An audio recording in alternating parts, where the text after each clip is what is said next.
예, 여러분 반갑습니다. 오늘 소개해드릴 책은 에이드리언 슬라이워스키의 디맨드가 되겠습니다. 세상의 수요를 미리 알아챈 사람들, 그 사람들은 어떤 노하우로 이런 수요를 미리 알아챘을까, 그런 걸 저희가 벤치마킹하고 공부해보고 따라하는 그런 시간이 될 것 같습니다. 교수님은 아니시고요, 컨설턴트 쪽에서 유명하신 분이세요. 올리버 와이만의 파트너, 컨설팅을 많이 했고, 공저자인 칼 웨버 씨는 작가로서 글을 갖다 좀 많이 다듬어 주신 것 같습니다. 크게 이래라는 목차로 되어 있는데요. 오늘은 주로 그 서문과 그 다음에 디맨드를 창출하는 6단계에 대해서 저자는 설명하고 있습니다. 그래서 우리가 6단계가 뭔지 반드시 익히는 그런 시간으로 오늘 시간 안배를 해보겠습니다. 자, 먼저 인트로인데요. 여러분께서 이렇게 생각하시죠, 보통. 수요 창출하면 뭘 해야 될까? 마케팅 많이 하시겠죠? 맞습니다. 더 많이 창출됩니다. 광고도 잘 하시겠죠? 맞습니다. 수요 창출됩니다. 공격적인 판촉 활동 하시겠죠? 창출됩니다. 쿠폰 배포 좋고요. 할인 세일 좋습니다. 그런데 이러한 것들은 이러한 활동을 멈추는 순간에 다시 원래로 돌아가죠. 그래서 저자는 이러한 걸 보고 전술적이라고 표현합니다. 전략으로 얘기하지 않습니다. 그래서 진정한 수요는 앞에서 말한 이런 전술적인 방법들과는 무관하다, 냉정하게도. 그러면서 진정한 수요 창조자는 사람, 결국 고객이겠죠. 사람을 이해하는데 자신의 모든 시간을 쏟아부은다고 말합니다. 이 순간에 스티브 잡스가 살아생전에 그 인문학 강조했던 게 결국은 인문학이 뭐겠습니까? 우리가 소설 읽는 이유가 뭡니까? 소설 안에는 이 수많은 사람들의 이런 어떤 온갖 감정이 다 들어가 있으면서 인간이 뭔지, 이 소설을 통해서 휴머니즘이 뭔지, 인간의 광기는 뭔지, 인간의 선은 뭔지 다 아는 거거든요. 그래서 인문학 공부가 중요하고 했던 내용들이 결국은 이러한 수요 창조, 사람을 이해하는 것과 연결이 돼 있다는 거죠. 그래서 이 사람들의 열망을 이해하려 노력하고, 이 사람들이 직면하는 크고 작은 고충을 갖다가 해결하는 방법, 이런 것들이 어떤 수요를 창출하는 큰 동인이 된다고 합니다. 그러면서 이 넷플릭스의 탄생, 비열을 얘기해 주죠. 잘 아시겠습니다만은 96년도에 이 샌프란시스코 베이 그쪽에 살던 이 리드 헤이스팅스, 당시 36살이었는데 비디오를 빌려본 뒤에 제때 반납하지 않았다. 그런 이유로 내가 비싼 연체료를 물어야 되는가에 대해서 고민을 하게 됩니다. 그 계기가 당시 그 최대 비디오 대여점이 블록버스터 아닙니까? 거기서 영화 아폴로 13을 빌렸어요. 근데 어디 들어가 있는 바람에 반납하라고 놓쳤던 겁니다. 무려 시간이 6주가 지났어요. 벌금이 얼마일까 봤더니 $40예요. $40면 내가 새로 사직을 내가 빌리겠냐 그러면서 이걸 집사람한테 얘기를 해야 되는데, 얘기하면서 뭐라고 집사람이 나한테 화를 내가 어떻게 얘기해야 되나 막 그런 생각하니까 너무 답답한 거예요. 근데 그것도 내가 직접 들고 대여점까지 가서 반납하고 돈 내야 되고 너무 억울하고 이게 말이 되냐. 근데 그러고 며칠 있다가 그 헬스클럽 한번 갔는데 문득 그런 생각이 들어갑니다. 왜 비디오 대여는 헬스클럽처럼 운영되지 않지? 헬스클럽은 내가 매일 가건 내가 어쩌다 한 번 가건 똑같은 돈만 내면 되는데 내가 짜증날 이유가 없는데 왜 비디오는 내가 늦게 했다고 나 연체료라는 걸 내야 되지? 이러면서 이제 생각 이런 걸 하기 시작을 합니다. 그래서 비디오 대여 요금을 다달이 일정한 멤버십으로 바꿀 수 없을까? 그러면 연체료라는 압박수단이 사라지지 않을까? 그러면서 어떻게 해야지 이 고객들이 원하는 영화를 언제든지 빌려볼 수 있게 충분한 양의 비디오를 비출할 수 있을까? 또 이게 돈이 돼야 되니까 수준을 맞추려면 어떻게 해야 할까? 이런 고민을 막 계속 했던 겁니다. 그래서 이런 결과 우편으로 이 DVD를 갖다 배달하는 넷플릭스가 탄생했고, 오늘날 이 어마어마한 이런 기업으로 성장을 하게 된 거죠. 물론 이면에는 운도 좋았던 점도 실은 있습니다. 이 회사가 생기고 나서 처음에는 블록버스터한테 인수해달라고 요청을 했어요. 근데 블록버스터가 별거 아닌 게 와서 니네 안 사 그래가지고 무시당했죠. 이때 만약에 블록버스터가 인수했으면 오늘날 넷플릭스는 없었을 겁니다. 근데 블록버스터는 이때 비디오하고 있었고 DVD 시장 크게 안 봤거든요. 근데 점점 DVD 시장이 변화하니까 블록버스터도 내가 이 DVD를 해야겠구나 라고 뛰어들었는데, 그 뛰어드는 시점이 넷플릭스가 등장하고 나서 58개월 후, 거의 5년 후였어요. 우리가 보통 신규 사업을 할 때 3년 동안 살아있으면은 이제 조금 이제 상종 가능하겠군. 5년쯤 살아있으면은 돈 벌기 시작하겠군. 이게 기본 아닙니까? 근데 5년까지 어떻게 보게 되면 블록버스터의 시야에 잘 벗어있던 게 첫 번째 운이 좋았던 겁니다. 이 무렵에 넷플릭스가 상장했었던 그 무렵인데 요새 살짝 넷플릭스가 주가가 출렁거렸습니다만은 이미 준비하고 있었죠. 왜? 언젠가 들어올 거니까. 다만 그 시기가 문제인 거고 가능한 한 늦게 와라 하고 있었는데 이제 들어왔으니까 본격적으로 대결해야겠구나 라고 해서 부지런히 준비를 했던 겁니다. 그러면서 자기는 회원제 비즈니스니까 이 회원수가 점점 늘어나는 거죠. 그래서 여러분 표 보시게 되면 회원수 늘어나는 게 보이는데 하나 흥미로운 데이터가 저 2007년경에 등장을 합니다. 자, 2006년에 보게 되면 회원수가 200만 명이 증가합니다. 한 해 건너뛰고 그 다음 해 보게 되면은 또 200만 명이 증가해요. 그럼 최소한 가운데가 똑같이 200만 명 되어야 되지 않겠습니까? 근데 실은 이때는 200만이 아니라 100만 명만 증가합니다. 이게 무슨 일인가? 실은 2007년도 2, 4분기에 이 넷플릭스 회원들이 많이 블록버스터로 빠져나갑니다. 그래서 이때가 실은 넷플릭스의 회원수가 역신장 했던 그런 시기예요. 블록버스터가 무슨 일이 있었냐? 이때 이 당시 CEO가 한번 크게 승부를 보자 그래가지고 이 토탈 억세스라고 하는 새로운 서비스 도입합니다. 뭐 아무 때나 반납하면 되고 반납하게 되면 공짜로 한 편 더 주고 하는 이런 걸 하니까 사람들이 넷플릭스에 있다가 휴양이면 더 크고 더 블록버스터로 가야죠 이동을 막 하던 찰나에 이 리드 헤이스팅스가 이 양반의 그 통계 대망이에요. 그래가지고 딱 통계 분석을 해보니까 야 이거는 엔간한 자금 아니면 못 버틴다. 우리가 힘들지만 좀만 참고 있으면은 쟤네 계속해서 끝까지 이 서비스 못 할 거야. 우리 한번 1년이고 2년이고 버텨보자라고 버티 작전을 들어가는데 운 좋게도 이 당시 그 기업 사냥꾼으로 유명한 칼 아이칸이 이 블록버스터 이사회에 있었어요. 갑자기 돈을 많이 쓰니까 돈 너무 많이 쓴다고 CEO가 딱 바꿔버린 겁니다. 그럼 새로 들어온 CEO는 앞에 있는 CEO가 돈 많이 썼다고 날아갔는데 자기는 당연히 돈 안 쓰겠죠. 그래가지고 기존의 서비스가 다시 다 원위치 되면서 또 허둥지둥 하다 보니까 2010년에 이 그 블록버스터는 파산하게 된 이러한 게 이 당시의 상황입니다.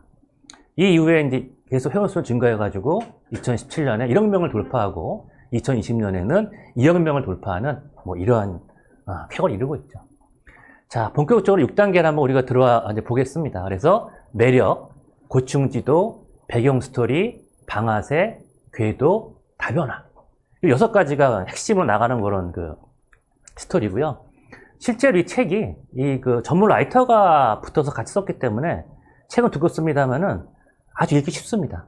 금방금방 지나가거든요. 그래서 한번 가능하시면 쭉 한번 읽어보시기를 권장을 드리고요. 안에 보게 되면은 뭐 집카, 웨그먼스, 아까 말씀하신 이런 내용들이 있는데 각각의 섹터에 대해서 특별히 잘한 그런 케이스를 갖다가 뽑아서 설명을 합니다. 절대로 오해하시면 안 되는 게 그럼 집카는 매력만 잘했고 딴 거는 못했냐? 아닙니다. 다 잘했는데 특히 이 집카는 매력적인 걸 잘했고 그렇게 보셔야 돼요. 블룸버그 서비스도 다 잘했지만 특별히 이런 고충 지도를 잘했다라고 보셔야 되고 그래서 그런 차원에서 제가 수많은 케이스 중에서 각각 요소별로 주로 하나씩 설명을 드리되 특히 전반적으로 다 꿰뚫는 그런 것은 제가 네스프레소 사례로서 한번 설명을 드리도록 하겠습니다. 첫 번째가 매력입니다. 매력은 당연히 참을 수 없을 정도로 엄청나게 끌리는 그런 건데 기존의 이 수요 창조자들이 아주 좋은 제품 만들면은 저 정말 좋아하지만 사람들이 구매 안 합니다. 아주 매력적인 제품을 갖다 만들어야지 사람들이 구매한다는 거죠. 어느 정도 매력적이어야 되는가? 거부할 수 없을 정도로 매력적이어야 되고 소비자를 열광시켜야 되고 여기저기서 고객들의 입에서 회자 될 때까지 이 제품 개발을 멈추지 않아야 된다는 겁니다. 궁극적으로 소비자들을 갖다가 열광시킬 수 있어야 된다는 거죠. 펜을 만들 만큼.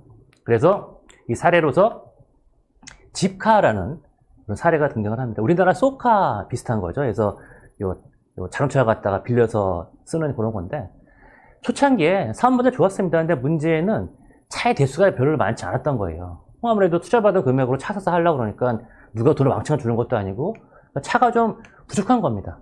그래가지고 자동차 대수가 적다 보니까 차량 수요가 많은 저녁 시간이나 주말에는 뭐 사용 가능한 차가 한 대도 없거나 또는 뭐 집에서 뭐 10불로 15불로 걸어가지고 차가 있으니까 사람들이 회원 가입을 안 하는 거예요. 여러분 같으면 이때 어떻게 집카를 갖다 매력적으로 만드시겠습니까? 네. 이 팀들은요, 수요의 밀도를 높였습니다. 수요의 밀도가 뭐냐? 이런 겁니다.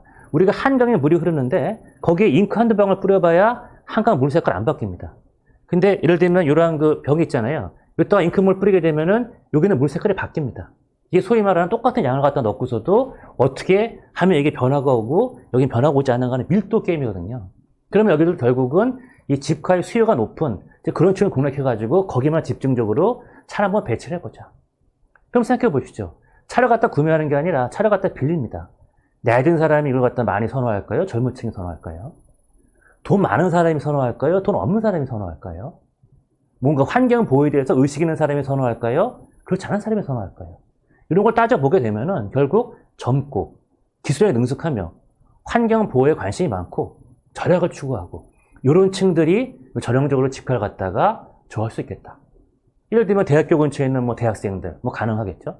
그래서 그 케임브리지 그쪽에다가는 요 하이브리드 자동차인 프리우스 갖다 깔았고 또 보스턴의 상류층 거주지 그쪽에다가는 또 그쪽에서 좋아할 만한 이 볼보나 BMW를 내세우면서 특정 시장을 공략하니까 이게 비즈니스 모델이 워킹되는 걸 보이니까 투자자들이 아 이게 돌아가는구나 하고 돈을 더 대주니까 그때부터 차를 갖다가 더 많이 확산시키는. 그래서 매력적으로 만든다는 게 이 비즈니스 모델을 바꾸면서도 충분히 가능하다. 이런 얘기를 하고 있는 겁니다. 고충지도. 우리가 보게 되면 구매하는 대부분의 제품들이 고객들의 시간과 비용을 낭비하고 짜증나게 하는 게 많이 있죠. 우리 아까 보셨던 넷플릭스 같은 경우도 얼마나 짜증 많이 났겠습니까? 그래가지고 그걸 다 수정하는 거죠. 그래서 고충을 나타내는 지도를 그리고 그걸 고치는 방법을 규명하는 거, 이걸 보고 해슬 맵을 갖다 그린다고 설명을 합니다.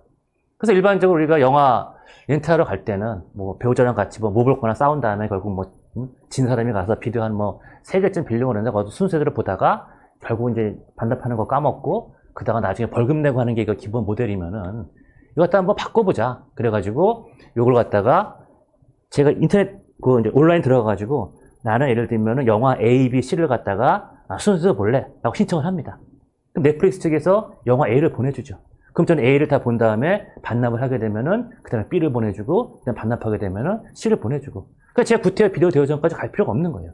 집에 있더라도 다 메일함으로 보내주니까 편하게 볼 수 있고 내가 까먹더라도 연체를 안 물고 월 회비니까 그러니까 아주 좋구나 하는 이런 모델들이 되는 거죠. 고충을 없앤 겁니다. 이 배경 스토리는요, 독특한 내용인데 제품 매우 중요합니다만은 이 제품뿐만 아니라 이 제품이 포함되어 있는 다른 인프라 생태계까지도 같이 봐야 된다는 이러한 그 인사이트를 주고 있습니다. 저는 아주 흥미롭게 봤던 그런 부분인데요. 이 소니에서 전자책을 갖다가 리브로라는 걸 만듭니다. 쫄딱 망합니다. 3년 후에 아마존이 킨들이라는 걸 만듭니다. 이런 대박이 납니다. 그런데 실은 소니가 3년 전에 나왔음에도 불구하고 더 가볍고 그 다음에 더 그 디자인이 뛰어나다는 거예요. 근데 왜 소니는 망했고 아마존은 됐을까? 궁금한 거죠.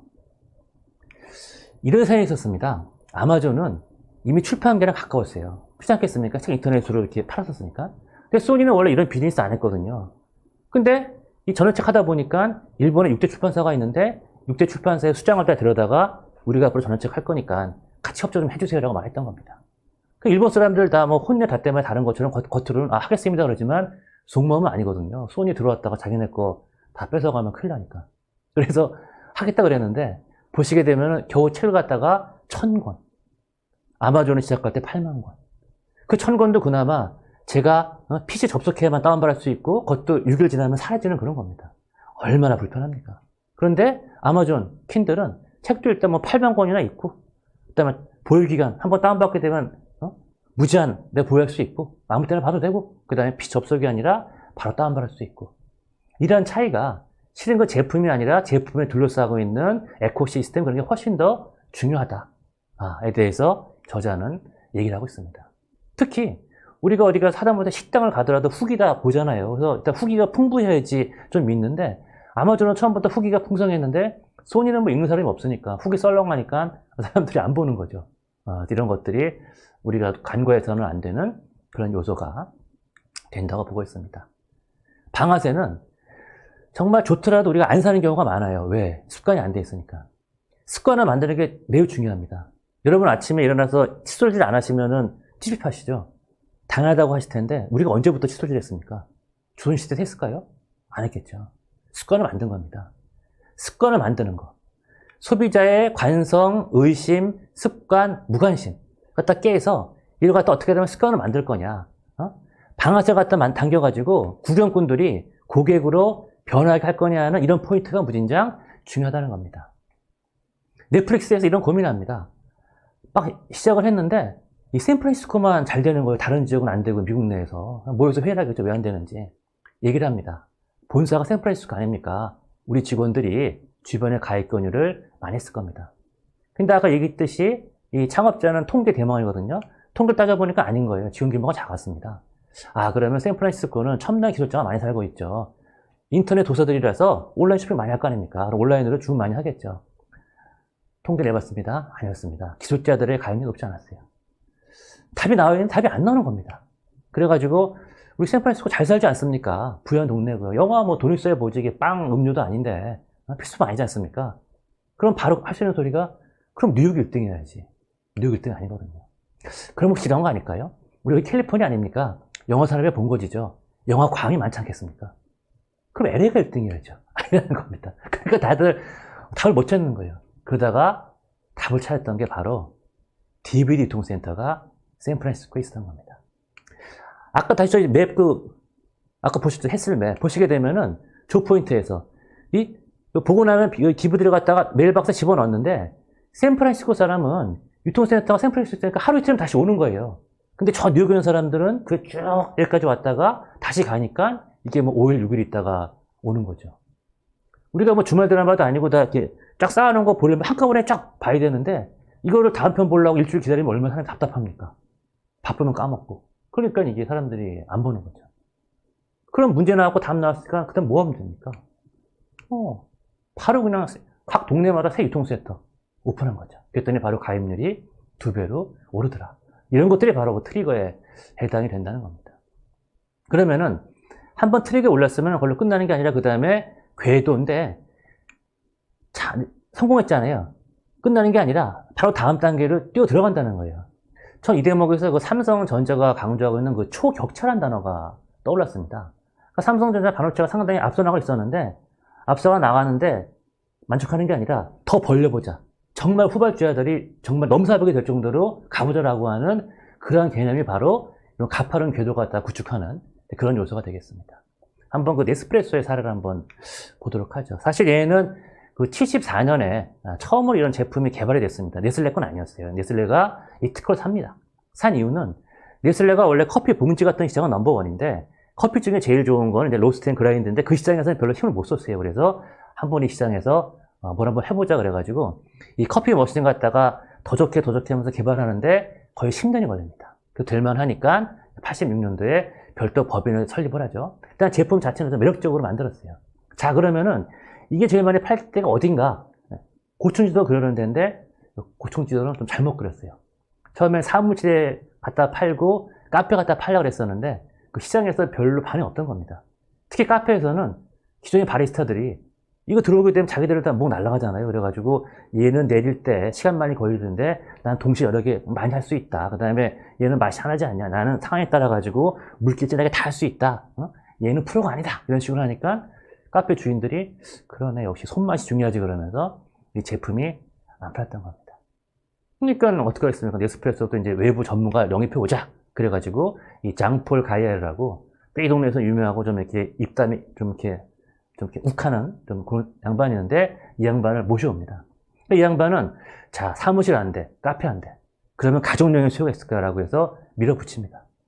근데 실제 한번 통계 조사를 해봤는데 통계 결과상으로 안 나오는 거예요. 그래서 이게 사장님 이거 좀 아닌 것 같은데요. 그러는데 자기 외부 영입 인사인데 너나 내 말 안 들어 그러면서 밀어붙였는데 결국 실패를 하게 되죠. 그러면 보통은 쫓겨나야 되는데 문제는 이 양반이 이 당시 그 네슬레 회장이 픽업해왔거든요. 그래서 이 양반 쫓겨나게 되면은 회장도 어떠니 권위가 좀 흔들리니까 일단은 조금 다른 걸 해보자라고 여러 찬스를 줍니다. 그래서 그 다음에 아이디어를 냈던 게 소비자 직접 판매 모델을 갖다가 구성을 했던 거예요. 네슬레 내부에서 이거에 대해서 반대가 되게 많았습니다. 왜냐하면 네슬레는 지금까지 한 번도 소비자들한테 직접 한 적이 없어요. 다 유통 전까지만 배달을 했죠. 우리 이 사업 노하우 없다. 왜 하냐? 그런데 이 당시에 그 회장이나 이거 망가지게 되면은 자기 권위 날아가기 때문에 막 그냥 회유하기도 하고 꼬시기도 해가지고 결국은 이사회의 승인을 받습니다. 이때 기록의 초창기에 정말 처참합니다. 첫째 날 3명 등록했고, 둘째 날 7명 했고, 셋째 날은 아무도 등록하지 않았다. 처음에 3일 동안 얼마나 참이 가슴이 탔을까요? 근데 다행히도 입소문 나면서, 왜냐면 품질은 뛰어나니까. 그 다음에 끝까지 버틸 수 있는 이 자금력이 있으니까. 그래서 이게 천천히 확대가 되면서, 1990년, 때는 이게 아마 스위스, 프랑스, 일본, 미국에서 한 2,700명 정도 회원을 모집을 하고, 90년대 말에는 한 30명까지 커져가는 이러한 새로운 비즈니스 모델로 등장을 합니다. 이렇게 되니까 사람들이 네스프레소 요 클럽을 갖다가, 요 회원제 클럽을 새롭게 보면서 심지어 이런 말을 합니다. 애플의 아이팟이 음악 세계를 바꿨고, 아마존의 킨들이 이 도수 세계를 바꿨으면은 이 네스프레소 머신이 커피 세계를 바꿨다. 지금까지 500년, 신대륙에서 건너니 500년 된 유럽에 들어온 이 물건을 갖다가 커피 문화가 또 완전히 바꿨다 할 정도로 아주 격찬했던 겁니다. 성공을 한 거죠. 그런데 여기 멈추지 않습니다. 더 궤도, 가파르게 올라가기 시작을 하는 거죠. 그래서 새로 이제 CEO가 임명을 하는데, 그 전에 일단 그 94년서에 비행기 1등석 서비스 제공을 하고, 그 다음에 오피니언 리더들한테 공짜로 주니까 이 양반이 그걸 갖다가 회사도 써보고 집에서 써보고 하면서 드디어 회사 수요와 가정용 수요가 이제서야 창출되기 시작을 하는 거죠.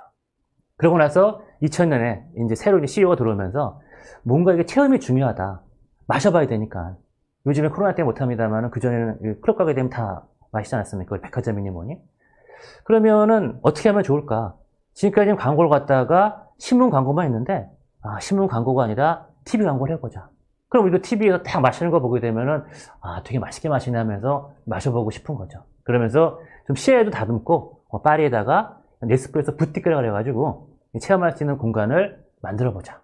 2000년에 파리에 부티크 1호점 생겼고, 지금은 700개 정도가 이제 글로벌에 깔려있고, 우리나라는 지난번에 여의도 더현대 22호점, 23호점이 오픈을 한 거로 되어 있습니다. 이게 이제 프랑스의 그 1호점의 모습이라 그래요. 그러면서 요 CI를 갖다가 좀 가다듬죠. 많이 보셨죠? 네스프레소. 그때 네스프레소의 N자를 보게 되면 저게 어떤 것 같다 형상화한 것 같으세요? 저게 실은 여성의 하이힐 입니다. 그래서 이게 이탈리아 이 사람들이 뭘 노렸냐면은 저게 이제 네슬레가 만든 에스프레소 그래가지고 네스프레소 아닙니까? 에스프레소라는 게 원래 이태리 거잖아요. 이태리라는 데가 굉장히 섹시한 이제 그런 느낌이 있지 않습니까? 그래가지고 저 로고를 해가지고 일관성 있게 한 거죠. 그럼 여러분들은 헐리우드 배우 중에서 자 이태리, 섹시함 누가 떠오르십니까? 조지 클루니죠. 그래서 원래 TV 광고할 때는 2000년에는 조지 클루니가 아니었었는데 2006년부터 조지 클루니가 등장을 하고 그때부터 전 세계에서 폭발적으로 이제 네스프레소를 알기 시작을 하는 거죠. 지금까지는 물론 조지 클루니는 홍보 대사를 맡고 있습니다. 2006년도 젊었을 때 조지 클루니가 했던 광고를 한번 보시겠습니다. Nespresso, right? Yeah. What else? Nespresso. What else? 그 네스프레소 와델스죠. 그거 말고 또 뭐가 있겠으면서 조지 클루니가 막 여성분들이 너무너무 멋지다고 얘기하니까 자기 칭찬한 줄 알고 왔는데 자기가 아니라 네스프레소 커피였다 가지고 약간 멋쩍어 하는 이러면서 이 시리즈가 또 전 세계적으로 전파를 그런 거죠. 그걸로 끝나는 게 아니라 그 다음에 다변화를 갖다 또 하는 겁니다. 왜냐하면은 고객이 한 층만 있는 게 아니라는 거예요. 모든 상황에 들어맞는 만병통치약은 존재하지 않는다. 고객들이 서로 다른 고충지도 갖고 있다. 심지어 동일한 고객이더라도 시간이 흐르게 되면은 원하는 바가 달라진다. 그래서 다양화하는 게 매우 중요하다는 거죠. 그 네스프레소 제품을 다변화해가지고 결국은 가정용, 기업용, 자동 판매기, 호텔용 이런 식으로 해가지고 아마 자판기는 저도 몇 번 사용해 봤는데 저게 극장에서는 3,000원 하고 대학가에서는 1,000원, 1,500원 하는데 똑같은 제품인데 어쨌든 제품 다변화해가지고 잘 쓰는 이제 그런 거였죠. 다변화 쪽으로 흥미로운 케이스는 오페라 관객 유형에 대해서 이 저자는 설명을 합니다. 그래서 크게 관객 유형이 한 6가지로 나눠질 수가 있는데 앞에 있는 그 핵심 관객과 시험적 관객. 시험적 관객은 생전 처음 콘서트에 와서 공연 하나를 갖다 보는데 문제는 이분들이 한 번 보고 나서 또 안 온다는 거예요. 그러려면 내가 오페라 수입 또는 이렇게 관계가 늘리려면 결국은 저 트라이얼하는 저 시험적 관객들을 갖다가 이탈하지 않게 만드는 게 중요한데, 그럼 이 사람들이 이탈을 왜 할까? 왜 할 것 같습니까? 답이 좀 독특하겠죠? 네, 독특합니다. 주차입니다, 주차. 이분들이 음악이 어려서가 아니라 도대체 주차를 어디에 될지 모르겠고, 또 주차요금이 비싸고, 이 단골들은 알거든요. 어디 오게 되면, 차 세워두게 되면 언제 차가 빨리빨리 나는지 아는데, 이 처음 오는 사람들은 뭐 어렵고, 뭐 왔다 갔다 시간 많이 걸리니까, 이거 뭐 몇 시간 보러 왔는데 왔다 갔다 주차 시간 많이 깨먹으면은 열받는 거죠. 또 생각보다 주차 시간이 길어지게 되면 앞부분 보지도 못하고. 그래가지고, 이게 제일 중요하구나. 그래서 주차장하고 요금 협상하고, 티켓 봉투에다가 상세하게 주차장 위치 갖다가 써주고, 이렇게 하니까 고객들이, 오기 시작을 하더라.